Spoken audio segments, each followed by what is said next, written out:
That's about it, nothing. My kids will be home. All good stuff. Yeah.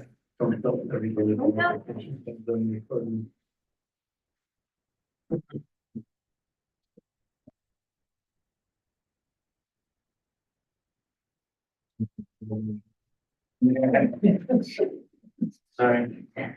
Large crowds. Kathy and Mike have their official box now.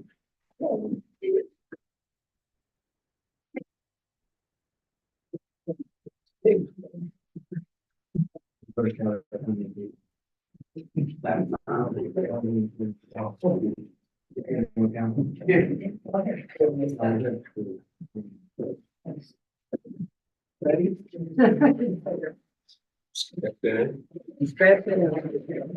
That's so easy.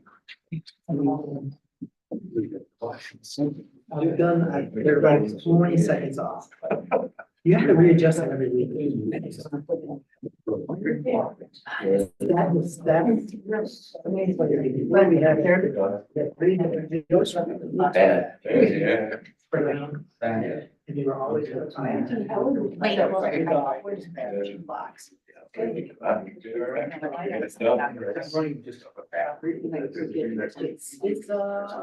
there's a white right for that. Well, maybe something. Yeah.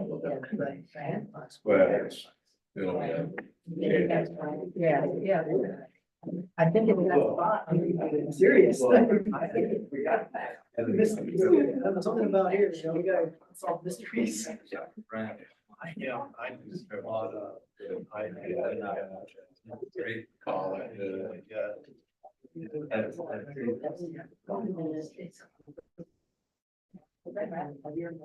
missed something. Mountains are open villages. Interesting. One cent is off. No, I missed a whole bill. All right, everyone, 7 o'clock. Rise for pledge. Pledge allegiance to the flag of the United States of America and to the republic for which it stands, one nation, under God, indivisible, with liberty and justice. Thank you. Jamie Melky. Michael Behrman. Here. Nancy Rondell. Here. Matt Rivera. Here. And Kathy Macho. Here. Okay. Citizens comment, anything that's not on the agenda? Tonight? Right, Kyle, you always have something that I have to write down.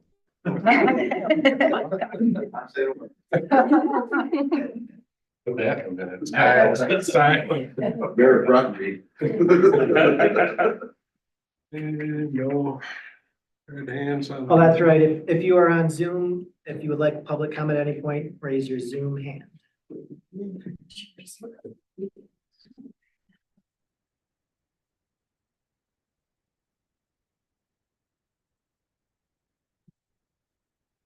Well, those are there.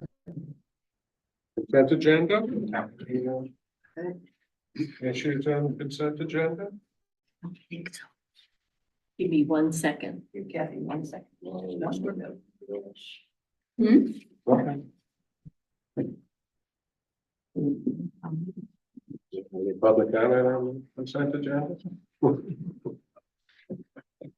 got it, no? We're good. We're good. I think it's, I mean, there's a lot on it. There's a lot to consider, but I'm comfortable with all of it myself. Want me to make a motion? Sure. I would move that we accept the consent agenda. Second. Kathy Macho. Yes. Jamie Melky. Yes. Michael Behrman. Yes. Nancy Rondell. Yes. And Matt Rivera. Yes. Motion carried. Excellent. All right, capital improvement plan. Okay, so 1 minute recap here. Last 2 meetings, we had discussed the 24-29 capital improvements plan. There was no specific changes to this plan, but there were things to discuss to add for next year's plan, as well as Lucas is working to try to see if we can get a project for the grinding. Not the grinding, but the repaving, to get MDOT on board to pitch in for repaving the waffling of State Street there. So that may or may not be something we do in 2024, but nothing has changed in 24-29 capital improvements plan. The draft has been on our website, and this is any chance for last discussion, last comments before council adopts it and approves it. Public comment on the capital improvement plan? Board? Make a motion that we adopt the 24-29 capital improvement plan. I'll second it. I was just looking at on the very bottom over there, Sarah. Oh, this is, sorry, that's a yellow Okay, that's what I was. comment box for. So I'll second it. Second, all right, Matt McGarrett, Yes. Kathy Macho, Yes. Nancy Rondell. Yes. Michael Behrman, Yes. Jamie Melky, Yes. motion carried.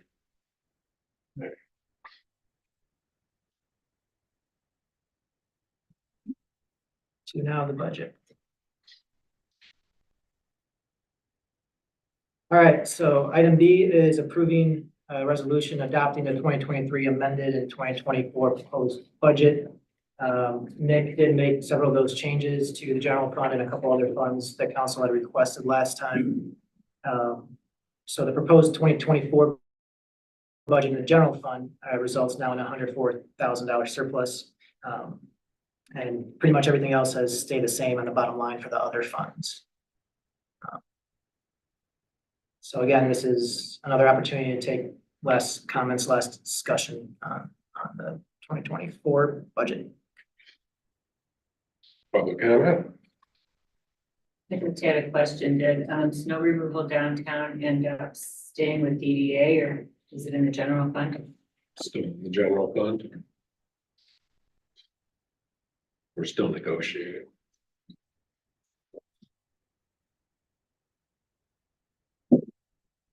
Anyone at the table? No.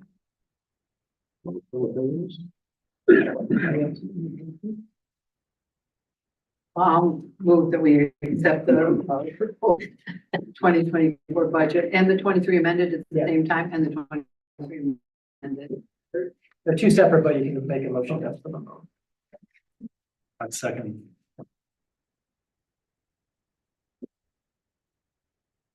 Matt McGarrett, Yes. Nancy Rondell. Yes. Jamie Melky, Yes. Michael Behrman, Yes. Kathy Macho, Yes. motion carried. Budget's done for the year, folks, finally. I say. Yeah. Now you go. Nice work. Yeah, lots of work. Thank you for Thank you. making those minor changes. No problem. All right, the next item 3C, we have 3C and 3D are both of our union contracts. This first one we're gonna discuss is the police contract bargaining agreement. We entered into, I'd say, negotiations, discussions, probably late summertime. And there weren't really many significant demands from the police union. Some adjustment in the pay scale was the biggest one. In exchange, one of the things we got out of it really was eliminating post retirement health benefits for employees that start in the future. So ours is more of a long-term fix, but as I've explained to other people, let's say an employee works for the city 25 years. They're entitled to 5 years worth of post-retirement health insurance, which depending on your family size could be $150,000, $100,000 to $150,000. So in the long run, it's a savings for the city. And it's also just helps with our unfunded liability. And this is something that we eliminated in the clerical contract that we approved in June here. And it's something that we also negotiated with the IBEW contract that you'll see coming up. So it was one of the big things for us is because that unfunded liability, that expense that we don't know of. Now we'll have a better understanding, as Nick explained to me, of what amount we owe in the future for unfunded liability. And the state will probably not be on our backs as much. Yeah, just a really fast backstory on that. The state decided that anybody that had post-retirement benefits like that had to have an actuarial done every year, which was somewhere between $10,000 and $15,000 every year. And then they would come and say, you have an unfunded liability going forward into eternity of in excess of $2 million, based on what, I don't know. Well, based on the actuarial, but I don't know how they work, and I don't want to learn that at this point. But, then the state said, you need to find a funding vehicle and put money into this that is restricted. And I know I'm not putting $2 million somewhere that we can't get at for something that we can't guarantee. So now this will alleviate the liability, the hassles, and hopefully it doesn't deter people from coming to work here in the future, but I don't think it will. Yeah, because one of the things with the pay increases and wages, we're now definitely in line with other communities, with our municipalities similar situated with our pay, so. But yeah, so that's a couple of big different things. Added a holiday, increased optical reimbursement, simplify the PTO accumulation and payoff process, double the amount the city will provide for officers' boots, and start doing a partial reimbursement for gym fitness membership, because they did make the case that you want police officers who are in shape and to encourage them to be in shape. So it made sense. And then we also established a system of longevity. I did a lot of research on different contracts across the state, but I didn't include them all here because I don't want to bombard you, but I included ones that we're kind of in the middle with, in line with. And if you've gone through these, you probably noticed that there are some things that, our employees benefit more than other cities, and other ways our employees are not as well off. So what I did was I went through, Traverse City, Charlevoix, just a few other municipalities, just to give a good comparison. And one of the things that I found is that we in some communities, we may be higher on, on the higher end of pay for our senior officers, but lower end for, officers who are just starting. Or we might offer not as good of a dental or a vision health insurance, but we might offer a little better with health insurance now, especially that we choose to do an opt-out every year. So there's always give and take. Some places have longevity, different scales. We do, for example, a longevity pay, like Charlevoix does it for every, 5 years, $200 a year, up to 25 years, $600 annually. We do it for, if you've been working here, now 1%, 2%, 3% based on 10%, 10 years, 15 years when it worked. So, but we don't have any bonus pay, for example. So Charlevoix, as you can see, they have a lower senior officer pay for 2023. But then each of their officers that have CPR certification, EMT or paramedic license, they get certain amount bonus. So they could end up in pay where our officers are at if they have these certifications, which I know, Kyle, a lot of officers have CPR certification. Some do have EMT and some are firefighters. So it adds up. So this is how you do a give and take. You can't compare, contracts apples to apples all the time, because sometimes we're better in some situations and not as lenient to our employees and others. I think the two hard things to really compare, because it takes a lot of work. One is paid time off, and that's because we're one of the few municipalities that we've researched that lumps in vacation, sick time, and personal time all in one as PTO. A lot of these other municipalities still have things broken down in vacation, bereavement, sick, et cetera. So it's a little harder to kind of compare how you do that, as well as pension plans. Pension plans are all over the place, and Nick can even tell you that as someone who worked as an auditor, right? Their pension plans are so hard to compare, but there's different varieties. But in general, they're essentially about the same. I feel like we have a higher match for our pension in some communities, but our employees also put in a higher percentage. Yes, and a good reasoning for the difference in the pension contribution rates. You look at somebody like Petoskey or probably Charlevoix that's had this pension for decades and decades and decades. So they're unfunded, and costs are a little different than ours because ours is relatively new within the last 20 years or so. So they might say, okay, well, you guys went on board with this. Here's your pension contributions going forward because of your start from scratch. Where theirs might be a little lower now because they have been at it and funded it for the last 50 years. So those things are just hard to compare across the board because there's so many nuances to each plan. But as Victor said, I think that we look at it from the big picture of where are we at overall package amongst the different comparable agreements.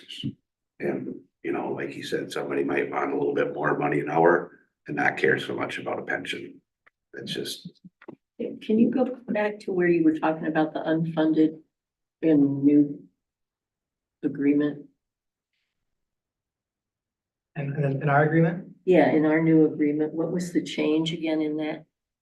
that's for when the unfunded, there's two different things we're talking about. Unfunded liability for the pension, Right, which we're right where we need to be with that. right, okay, Then there's that unfunded liability for OPEB, other post-employment benefits, and that's the healthcare.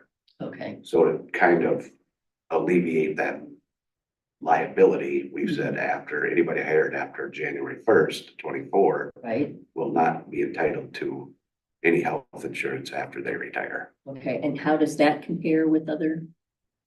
As far as I know, I don't know of very many places that have in the municipal world, cities, villages, and townships that have health insurance after they retire. Okay, I You know, think, teachers unions and a lot of these bigger unions do, but okay, Yeah, and that's through the state retirement Correct. system. right, a little bit different program. okay, okay, yeah, I didn't find, I think I maybe found one bigger municipality downstate that had it. Up here, I wasn't. Yeah, it was something installed here, year, decade, you know, trying to get people to come to work and right, it wasn't such a ominous benefit at the time, so now it just doesn't financially make sense anymore. I understand. And yeah, so the balance we're always striving for is recruitment and retainment, but also not to let the budget get out of hand here. So for the overall effect on the general fund from last year, for the police contract, it ends up being about 1.5% increase in our general fund, about 5.5% for the police budget. So it's about $55,000 difference in cost. And again, one of the hard things to calculate is we don't know that long-term savings. You can start to calculate the long-term savings of the post-retirement. We know it's going to be hundreds of thousands of dollars. It's going to be decades.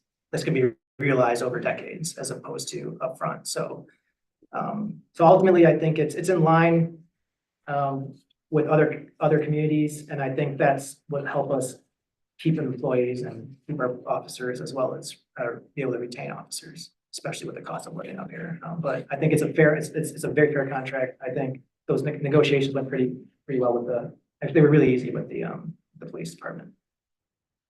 So. And they, all the members, whatever their process is, they voted and they've approved. Yeah, so we'll have once it's approved, they'll come and sign it. Yep. Okay. They tentatively approved it, of course, just like. Right, yeah. And typically, I told Michael, I mean, I know it's probably, except for Matt, I don't think, other of you, well, Nancy, you guys have not done a contract, except for the clerical, one, maybe, okay, you did do the clerical, but usually, the contracts, community negotiations, it's how much council wants to be involved is usually up to council, but usually it's, staff takes a stab at it with the union groups and we bring it back to council. If we see we have an issue, then that's when, we go, there's something we can't resolve. But I thought things went well for these ones, so I didn't, there wasn't any outrageous. But again, this is for you, your chance to discuss it and see if there's anything you want to bounce back. Because I've been in the union since '88 and I've been a president of our command officers down in Clinton County, and this was, our guys don't want the world and the city didn't want the world. And we sat here and it was great negotiations.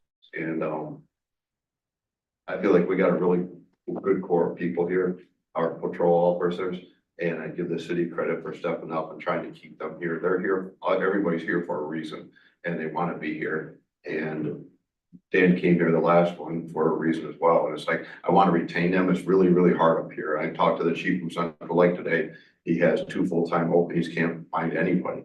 And the cost of living is very difficult up here, you know, that I just heard the other day, I called my son because the average price came down the last quarter, 0.6%. But the average price of Emmett County that sold was $546,000 this last year. So it's like, at these wages, these guys struggle. And, so I appreciate the fact that it was really, really good negotiations. I've been in really bad negotiations. And my goal, and I told those guys over there, I didn't want this to go into past the date. That's really a morale killer. And a lot of it, the guys, there's a lot of gossip going on at that point, if it goes past this expiration date of our contract. And I give everybody this, Nick and Victor, credit for stepping up, and we got it done. And I'm very happy because it makes my life a lot easier. But I've been there before where it's gone, you know, well past, and you're talking about retro pay and all that, and then it gets to people don't want to work as hard, and I appreciate the effort that Nick and Victor you guys put forward. It's made my life easy. Thank you. Any public comment on our union contracts? Good. Any quiet? Like when Steve retired, I think what we paid Steve $110,000 for his health insurance. So I mean, these guys, Josh will be, after Josh leaves, but these guys could be here for a while, you know, like Tyler Hoff, Tyler Swift. They may choose to leave some point, but they could also be here for a while. And that's another good point I would say about Steve is Nick, because I had asked Nick about this, and Steve wasn't even on our health insurance plan. He Took cash and lieu. took cash in lieu, which was made his payment even lower at the end. So, Steve, how long did you work there? Like 35? 38 years. 38 years. He probably would have been, if he was on our insurance plan, probably close to $200,000. I would say so. Yeah, so, Which, you know, you want to make sure a person's right. appreciated and compensated for their longevity. However, there's a fine line between that and financially. Frank bankrupt the city doing it. Right. Yes, you get these guys and we'll all, probably everybody in this room, maybe not Victor, but the rest of us will probably be somewhere long gone. But when Tyler and those guys retire, if they stay here for 25 years, but whoever's sitting in those seats are gonna have some difficult decisions to make financially. And the other thing that's really benefits us here, retaining people, is our defined benefit retirement system. It is a game changer for us. Petoskey has it. The county doesn't have it. Actually, the new guys at Petoskey don't have it. So that's a game changer here is to have the defined benefit is huge Versus for us. defined contribution. It's good, yeah. So they know when they retire, they're gonna get some type of retirement, not put it into a 457 and hope that their money lasts. And Spencer came from Grand Traverse County, makes a lot more money for that. That was one of the reasons. That and our workload and the people we have. And that defined benefit, and this is across both contracts and every employee, the defined benefit, like Kyle said, is a big thing for municipal government employees. Defined contribution? Defined benefit, which is Okay. what we have. Can you So, explain the difference? yeah, defined contribution, it's a glorified 401k for government. Right. You walk in, hire in, we'll put in, match up to 3%. Right. That's a defined contribution. Defined benefit says if you work for the required time, 20 years, hit the age of 55, whatever it is, and you will get X amount of dollars a month for the rest of your life. Okay. So there's a difference, and that's where the unfunded or funded liability for the pension comes from. Exactly. But Okay. we've done it here in Harbor in such a way that a lot of these other bigger municipalities were funding these defined benefit plans wholly through the municipality and ran into trouble. The employees all understand what benefit this is to them, so we're sharing the cost together. You know? That's where when we saw the resolution in the consent agenda, employee contributes about 11.5% of their paycheck to the retirement, and we match it at 13%. Yeah, where a lot of municipalities or the employees are putting in 2 or 3%, and the city is putting in 14. So we've come to a really good agreement with all the employees and unions, and it works well without breaking the bank. And the guys understand that. I mean, they're giving 11% of the rate, their their wages or their retirement. Mhm. But they know the benefit of that compared to having $500,000 in 457 and seeing the stock market go down. And all of a sudden they're down to that 250 and you gotta live till you're 90 with that money. Where this is like, basically like social security. The 18th of every month is direct deposit in your account and like the most in the school end of it. It's very nice. And the guys, there's not one person over there that doesn't realize that and appreciate it. I make a motion that city council gets that. $5 fee. I was gonna say, it's 13% of your gross wages, so 110. It should be 55. So. Yeah, Every meeting, you get your share. It's based on, you get your highest 3 years and then 2.0 multiplier times your wages. So you make $5 a meeting? Yeah. There's, if we can make a. I don't know if we're still on public comment or. No, we can comment now. I It's our turn. I think we have the best of the best in our police force and, it's nice to see things like longevity pay put in there for the guys that have been here for 10 or more years. Even the gym contribution, that they deserve that. They're top notch and,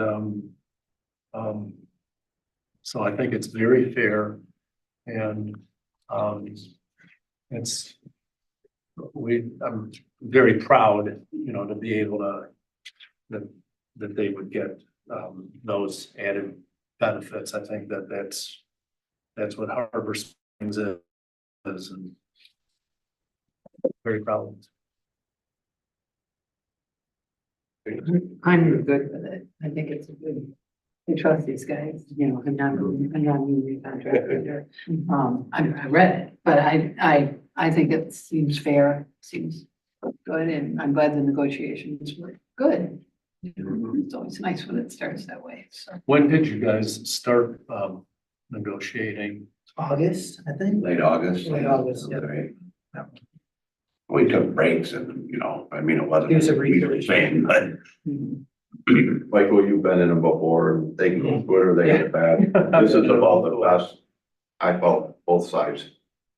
Yeah, I say last time we did them, we didn't go this well. No, it was that, like I said, it makes my life easier because I live with those guys over there. I live with these guys and it's like, and I'm responsible for those guys and it was phenomenal.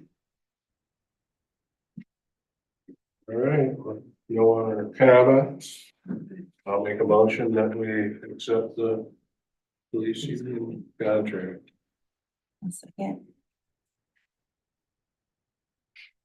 all right, Nancy Rondell, Yes. Kathy Macho, Yes. Jamie Melky. Yes. Michael Behrman, Yes. Matt McGarrett, Yes. motion carried. All right, the IBW contract. This represents our electrical and our DPW guys under DPW, so there's about 12 employees there. So the clerical staff at City Hall used to be part of this IBW contract, and so was the police administrative assistant. So when we did that rearrangement, we took the police administrative assistant out of IBW. It didn't make sense for her to be there. We asked her, did she want to be with the clerical or did she want to be with the police? She chose to be with the police, so that's why she's in that police contract. And now this new IBW agreement is just the DPW electric workers. It's not any clerical person. So I think that's helpful for everyone. This one, we had through the course of negotiations, we had two different proposals essentially from the city. And then not all their employees were happy with one proposal, some were happy with one and some weren't happy with others. So we said, you guys can vote on which proposal you want that we offer. To us, it was about the same cost, overall cost. It was just how that cost was distributed amongst their employees and their benefits in the contract. One of the employees, one of the proposals, I think what we call it proposal A, had the higher electric employees, like the supervisor and foreman, making a higher pay, and some of the lower, the linemen making a lower pay, and some less benefits, on-call benefits for the DPW. And we like that, obviously, for some reasons, but also it made some employees just like, well, why are they getting higher? So we came up with a proposal B. that lifted some of the other employees' pay and took, the supervisor and foreman down. The problem with proposal A for us that we had, it wouldn't have just been an effect on the union, it also would have been an effect on, DPW, director, because if, you can't have your director of department making less than, someone that technically works for him, or below him. So then, we didn't want to see wages on the rest of the administration, non-union, get pushed up because of it, and so that's why, we offered proposal B as well too. So we kind of kept that pay scale in line. But again, the ultimate effect is for 12 employees, a change from last year's to about this year's total cost is about $80,000, which again is about 1.5% of the overall electric and DPW budget. That's not very substantial, but it's substantial for some of the guys. I mean, as you see here, unlike the police contract where they're all about getting about the same amount of raise, our wage increases for here, $1.39 to $4.49 per hour, depending on the employee. We were trying to lift some of our lower employees in DPW up, or that was one of our things, and kind of keep the higher ones in check. They have the similar as clerical staff, minimum 3% annual increase or CPI up to 5. And that came about because the CPI, cost of living, COLA has been so high lately that they wanted to have that buffer in case it goes up again, the CPI. So, but we kept the cap in there because, CPI could be, 7-8%, but we don't want to put that burden on the taxpayers. Yeah, on-call structure is something that is interesting. So every electric department, but not every DPW, but almost every electric department has an on-call, people on call. So that is like, you're on call these 2 weeks or this week in case there's emergency power lines down, that you have to respond, no matter what. So they get paid to be on call. We used to have it where that your pay was based on your hourly rate. So if you were making $45 an hour as an electric lineman, you were getting, 12 times 45, as opposed if you were making $28 as a DPW, that's what you were getting. A lot of communities have one lump sum, some do it that way, but a lot of them have one lump sum that, you're not doing any work on call. So you could just, you get paid this amount of money to be on call. And so that's what we thought that was fair. They brought some guys down and some guys up. They still get paid their overtime for coming in if they're on call. They still get their regular hourly rate, time and a half. But that was something that we thought was fair for everyone that worked. But they chose to add President's Day as a holiday. And we did, I guess, same thing. We simplified PTO payoff. We have eliminated for new employees the post-retirement health benefits. And that was pretty much the gist of it, slight increases in optical. But yeah, that's pretty much it. And then again, very comparable to other municipalities, except it's really hard. There's not many contracts you can find out where the DPW and electric guys are on the same, like your streets, water, sewer are all on the same contract as electric. The IBW is really it's an International Brotherhood of Electrical Workers, so it's really an electrical union, but our DPW guys have been part of it. That's the union they've stuck with so far. And they can opt out to go to something else like Teamsters if they want, but this is what they've been doing historically. So it's really hard to find many communities that do things this way. Charlevoix is one of them, so they were a very good example. Again, they do things that have longevity pay. We don't really have that.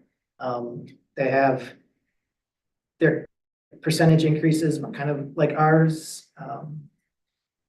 Their electric pay, their guys are getting slightly more, their water is getting slightly more, streets and grounds getting slightly more for some, less. As you can see there, on-call pay is less, it's $47 a day, which is quite a bit less. Their health insurance, they do the 80% 22, but they're actually the contract calls that for that the council at any time can increase it to 100%. And they also cover 95% of the health savings account. So they're really strong on their health care at the Charlevoix. So again, this is one of those things where you compare, you see some things that are better for our employees, some things that are not as good, and each union wants something different, as you probably know, so no two unions are the same. Some members might really care about, their boots or their payments for their shoes or their uniforms. Whereas as I've gone through this, a lot of these, DPW electric guys, they pay for 7 uniforms a year for their employees. We don't give our guys electric and DPW guys uniforms. The uniforms for the linemen are specified, but they don't have to wear, I mean, with they're working in lines, they have to have the gear. Right, that gear, but it's specific Harbor Springs, like these have Charlotte, like uniforms, DPW guys, whatever. They cover those costs, so it's just different. That wasn't a big issue, for our guys. Everyone, like I said, every union is different. They ask for different things.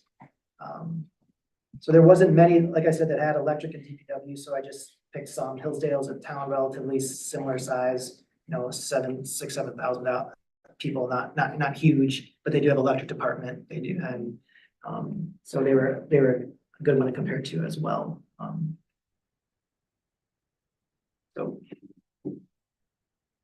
that's another interesting one that they do. They do have PTO, which still, they give their employees less PTO than ours, but we have a cap on our PTO bank. So you can accumulate up to 960 hours and then you'll use it or lose it for the next year. It doesn't roll over after that. While this, Hillsdale, they give, less PTO on a yearly basis, but there's no cap, on their, yeah, so they can keep, so again, that's where, there's the differences are at, so you might, for a short-term employee, this might be more favorable to Harbor Springs to have this kind of, if you're here for, 0 to 15 years, but for a long-term employee, it's nice to have no bank limit on. That one with no limit on it's a little scary to me. I mean, you get somebody that's been here 30 years and almost got 3,200 hours. You gotta pay out- That's, you yeah. gotta pay out 60% of it. Yeah, and that's usually, so we don't pay out 100%, like we pay out, municipalities usually pay out between, 40 and 60% of their bank, but still, it's paying out 50% of 3,000 versus of 1,000. It's big difference. So general gist, I don't think this was a unanimous vote on the proposals, but it was a majority vote. Again, we offered two options, so let them decide on their own and, give them the power. For us, it was roughly the same cost overall to the city, so. Public comment?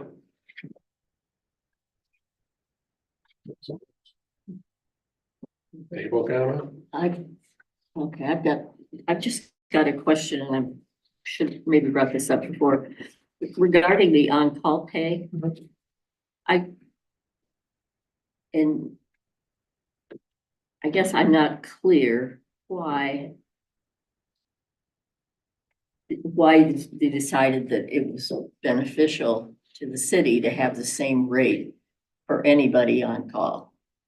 It seems to me if an employee, I'm just saying, is there added value to an employee who's been here longer being the person on call than somebody that started last week? So Being the devil's we have a rotation list, so everyone does on-call, they spend an Okay. equal amount of time doing on-call. Okay, So for us, we threw it, like I said, we threw it out there, the on-call structure, 2 different proposals. One was to keep it as is, or to go with a flat rate for everyone. The flat rate, weekly rate, raised it for some employees and lowered for those that are that have a higher hourly rate. So it's really, it's, this part of the contract ends up being slightly more to the city, but it ends up being more fair to the employees. so the overall cost to the city isn't significantly different? No, No, no, what you're because it might have saying, okay. increased for a couple of the snowplow guys, increased their on-call pay, but greatly reduced some of the pay for the linemen. and also you gotta think about this, is our $550 a week is through the course of the contract. So as they get their annual 3 to 5% raise every year, so by 2028, that hourly rate's gonna be in the 50s for some of these people, and they might be making, $700 a week if they stay on call, Okay. but now they're But this will stay stay the at same. 550 each year. Okay, So over the course of the contract, it probably is a break even, if not a savings to the And city. that's what we were looking at. I can't just look at, this year, obviously, but yeah. And the way I look at it with the on-call pay, regardless of if you're a neurosurgeon or somebody mowing grass, your time with your family and away from your job should, in my mind, the same. It should be, in this scenario, you shouldn't make more to be away from your family just because you make more when you're at work. That's my That was our moral approach. thought of it. Not everyone agreed at but that was our approach, and then one proposal was like, your time off, your time on call is the same as someone else. okay, well, and I'm glad, it sounds like you've analyzed the cost over several years, so. Well, and the expectation of whoever's on call is the same. No Right. matter who's on call, they have to show up. So, Sure. it's not Then like, when they show up, the game changes based on their hourly wage. right. Right, but they have to show up regardless if they're given five. And again, we gave them two That's options, true. one proposal had the way it was, and this proposal Okay, is the one that they chose, so. okay. Are all the DPW guys like qualified to plow snow? Yeah, every actually Yes. sort of lineman. Yeah. Well, even I line- mean, they. I was trying to think about the line. dire It shape. doesn't matter if it's Well, that's, Johnny who just started last year or a 10-year No, line. that's a requirement. If we hire somebody in the DPW that does not have the ability or the licensing to plow with a big truck, Right. they immediately are told that they're going to school to get it before. Yeah. So, and even our linemen, big storms, we've had our line crew out there running snow plow, so Right. everybody works together. Even though we had a couple little hiccups with this one, as Kyle said, that still, Oh, it was pretty good. I've been, like he said, some knockdown dragouts where there was, police had to get involved and remove people from the negotiations. It's not cool. Or, you had mentioned they were, deciding between two proposals. Did both proposals end up costing the city the same? Roughly, yeah, yeah. It's one thing you can't, always account for, with the hourly rates is overtime. Yeah. that And so you don't know which employee's gonna be working, one year, the electric guys could be working a whole lot of overtime and the DPW guys not, or vice versa. So then, depends on that scale, then, all right, it might end up being more or less, but it's roughly the same. Because what we would have been getting, some, in one of the proposals for some of the higher, seniority guys, they would have been getting probably $3 or $4 more an hour on top of what they're getting in this contract. So it's, and for 3,000 something hours in a given year, that's quite a bit of money. So to lift some other guys up by $1 an hour or $1.50 an hour and bring them down from what they wanted from $52 to $48.50 is, it's also value that. But yeah, it's roughly the same. This contract's a little trickier because of the IBEW's a nationwide thing. And we've got co-ops such as Great Lakes Energy or consumers out there that are paying these guys hundreds of thousands of dollars a year. Same licenses, same thing. So it's kind of, we want to be able to keep these guys here and not have them just take off and go at the first train that goes by that made more money. So it's not always easy with this group just because they know that they can go elsewhere and make half again as much. And there is a divide, so I just added that, not a divide like a bad divide, but you have the electric workers who are getting paid a lot, so they're much more competitive pay, where DPW salaries are generally lower. So when you got two different groups of people in the same union, electric guys, DPW guys are saying electric guys making so much, and so it's a very sometimes difficult thing to navigate. You got to be careful navigating that. They're on the same contract, but Different wants. I get it. Us Yeah, bus yeah. drivers are in the same contracted union as the food service workers, Same I concept. don't allow food on my bus. How, not so much, this doesn't have to do with approving the contract or not, but how many electrical workers do we have going through the apprentice process currently? One. Okay, and he transferred from the DPW last year. He was a DPW worker and went to electric. Got a couple more years yet, I think. Yeah. A couple more years. But And I had asked this question before, and it's, nothing changed from the old contract to the new one, but probationary period is listed as 90 days in the contract. So that's 90 calendar days versus 90 work days. Generally, we've interpreted it as 90 calendar days for probationary period. Okay. If it's specified, but we usually, if it's specified work days, there's a spot in the contract where it specifies work days for something else. But usually we do probationary period.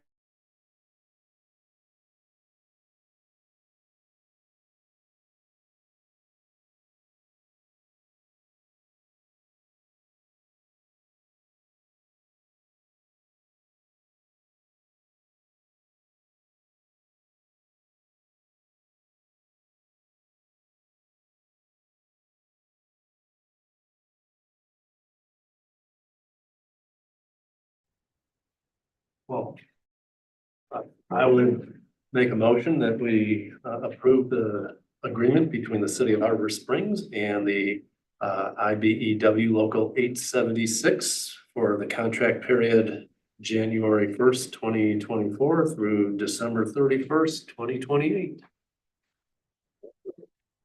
1 second. Chairman, Yes.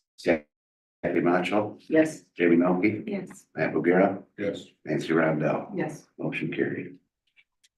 All right, next on the agenda, city manager's report, and then we'll get to boards and commissions, which is technically the order of the council agendas.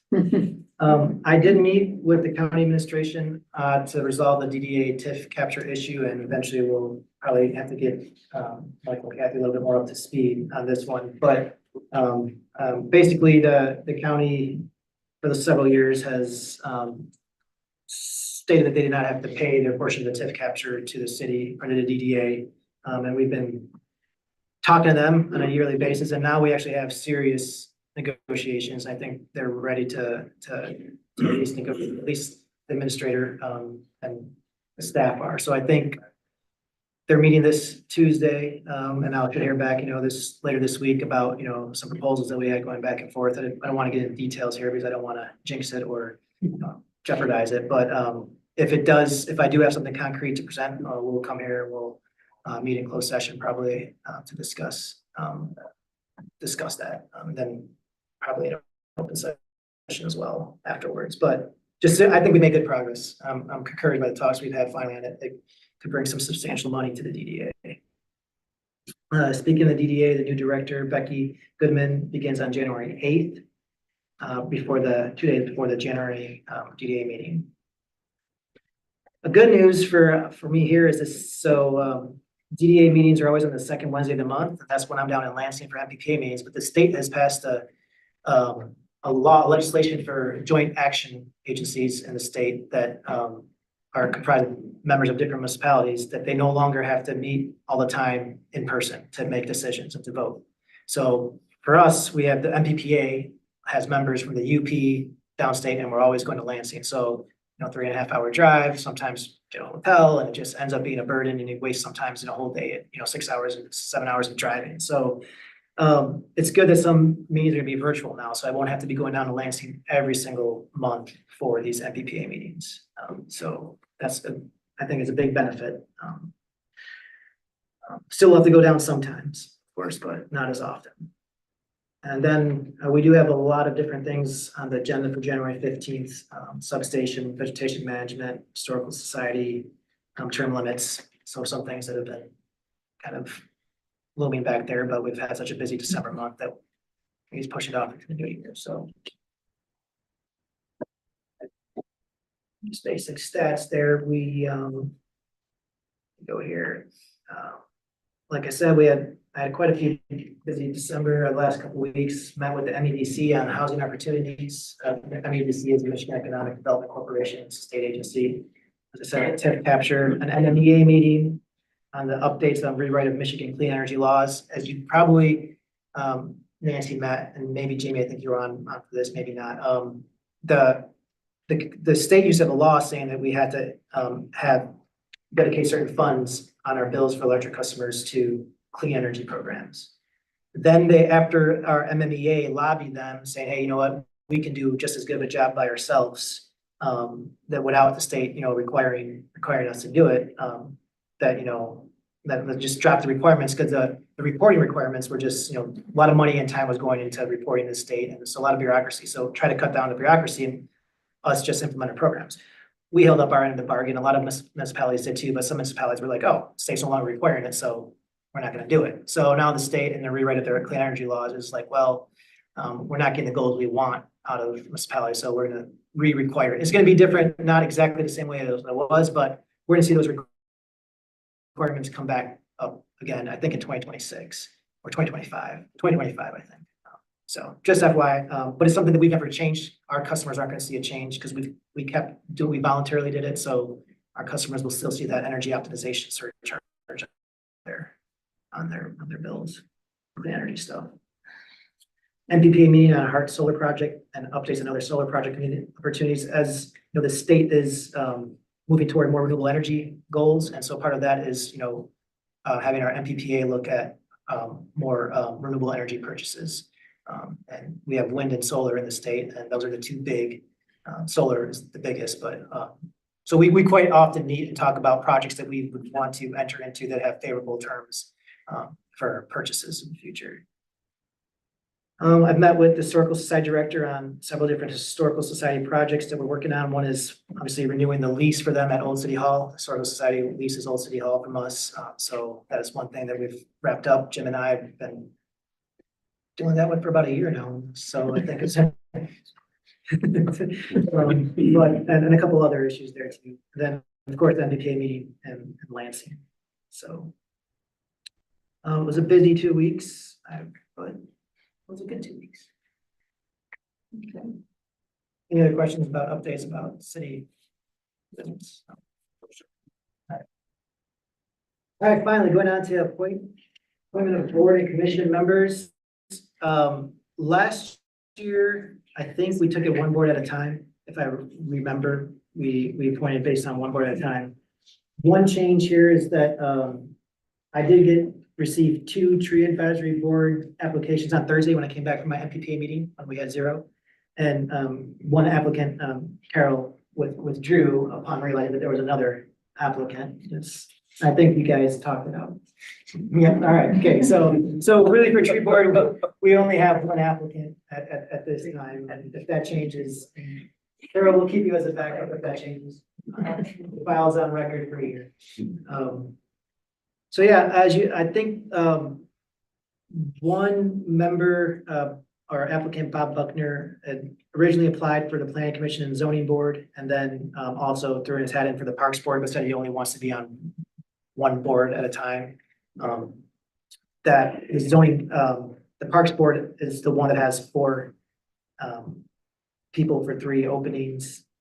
And I think the rest of the boards, except for the Harbor Commission, all have the same number of applicants for the amount of positions open. Planning's got 3. Oh, planning, which has 3 or 2? Oh, yeah, that's right. And Bob is appointed to the ZBA, sorry. Bob is appointed.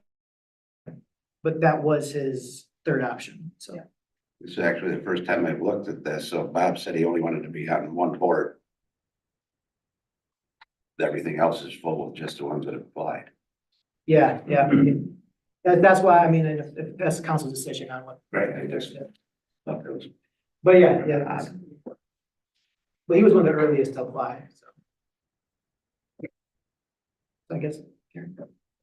Can I ask a question, related to this? The survey that went on term limits, do we have any results of that yet? We do, that's gonna be discussed at, the January So 15th. that won't impact what? No.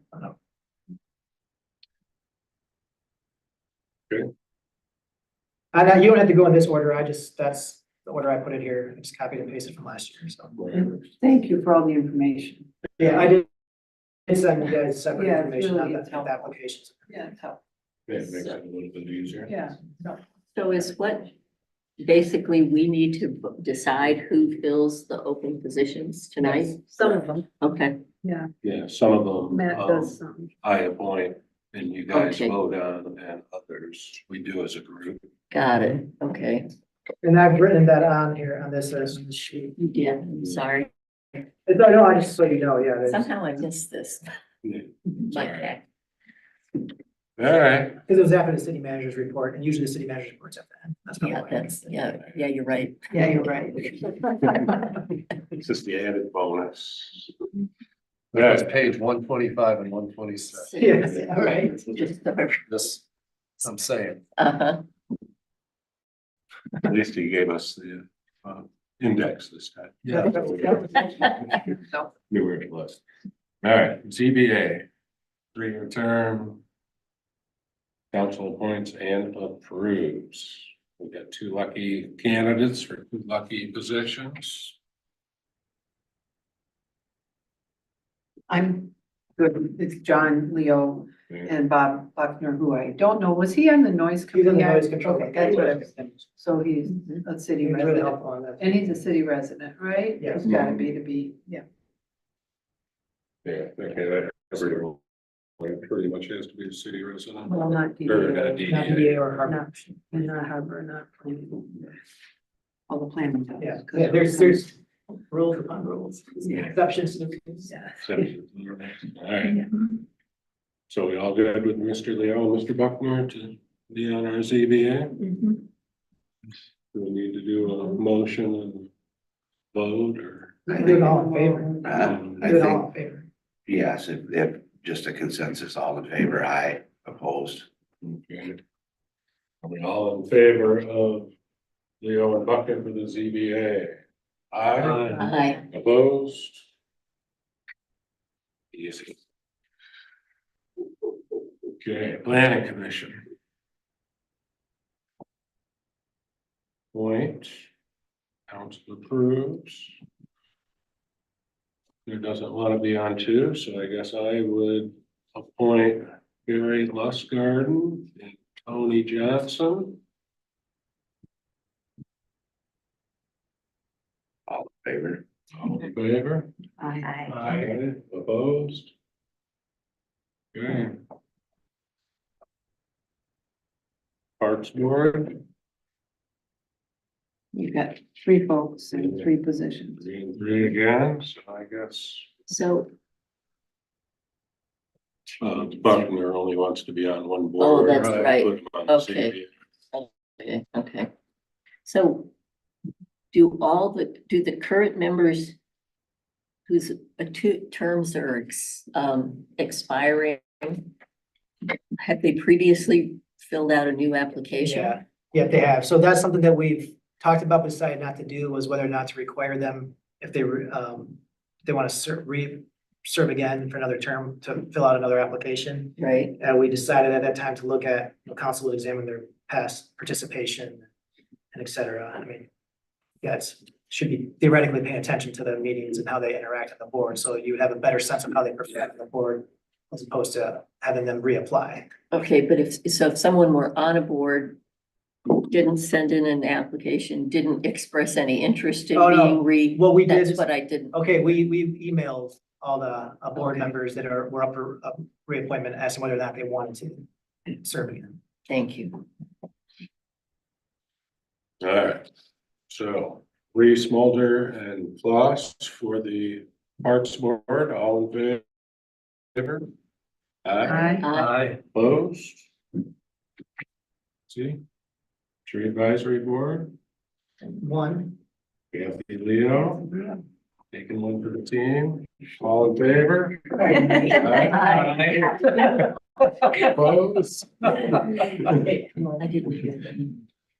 There's a little editorial. It's a fun board. It is a fun board. It is. DDA would take. All right, DDA, mayor appoints, guess I'll go with Rocky, Margaret and Charles. All in favor? Aye. Aye, Opposed? I have a question, Dee Dee. I think I know the answer. They don't have to be city residents, but they have to have an interest either in a business or something yeah, they have to have some sort of interest in a property downtown. in a property downtown. Right, okay. they own it or they operate a business. Manager on it, Something. they can even be an employee there. Okay. Some. they- Oh, okay. There. Board of review. This one always gets a lot of people. So it's the same too, right? It's the Which, same to you that we've been They, buying. they've been on it for a while, Yeah. but no one's ever really steps up for the board. Is, if I recall, Jeff Grimm had indicated that that's a That positive. works that's out. it's necessary to have some experience on that.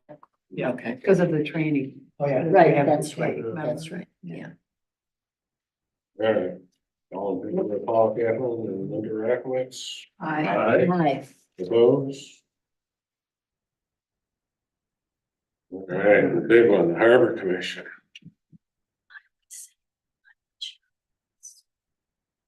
So Council.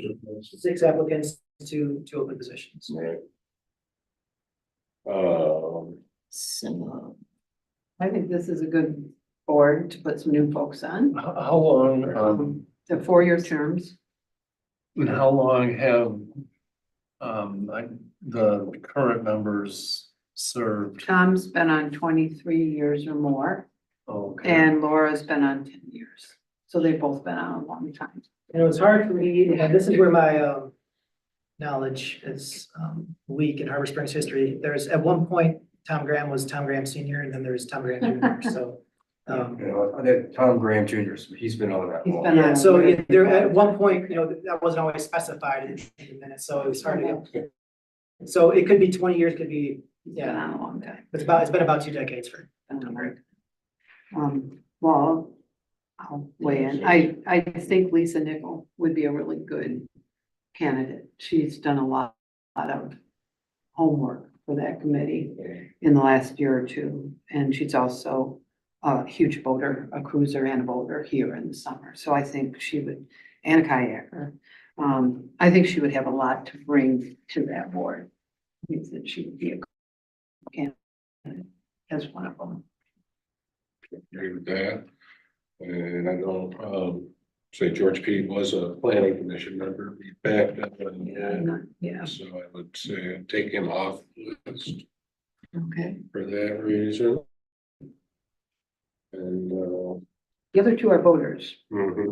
yeah, both Sharon and John. Did Sharon chair festival or Blessing of the Fleet? Yeah. Yeah. Was Yeah. that, did I read that correctly in her application? Yep. Yeah. She's very active in the Historical Society. She was on our Marina Park committee. That's right, she was. And John would be a good, John also would be, he's a voter, big time cruiser. So, So Sharon's been begging for it for a long time, couple of ladies. happy with either myself. All city residents, which is They're all good. city residents, so we'd be replacing 2 city 2 residents. city residents with 2 city residents. Okay, like to appoint Sharon Mahalik and Lisa Nichols to the board, all in favor? look, wasn't there? I'm sorry, okay, Yeah, so John Wayman could have been one of the players, but I have. all in favor? Aye, Hi. opposed? No, No, you're voting no, or you're not opposed. voting no. Got it. I didn't cast a vote. Okay. Could you please repeat? Who, yeah. Lisa Let's make Nichols. it clear, yeah, We'd like to appoint Lisa Nichols and Sharon Mahalik to the 2 open positions on the Harbor Commission. I would be an aye. Yes. 4 ayes and 1 nay. Correct. Motion carried. okay. It's okay. It's Yeah. All right, I will inform them, their terms start next year, January 1st, and all the boards will set their meeting schedules, et cetera, appoint chairs. And what I plan on doing is having a meeting just with the chairs to go over, and the mayor to go over how to run the meetings, public comment. So we're all consistent across the boards, how we do things per city policy. Does the Harbor Commission meet in January? They may, they Okay, can, so they normally don't, but they may be calling a special meeting to discuss Ford Park and something else, so. But, yeah. So our next council meeting is not until January 15th. yes. So we have a nice month break. Any your old business? Kathy, Mike? Nope. Meeting adjourned. Thank you for coming.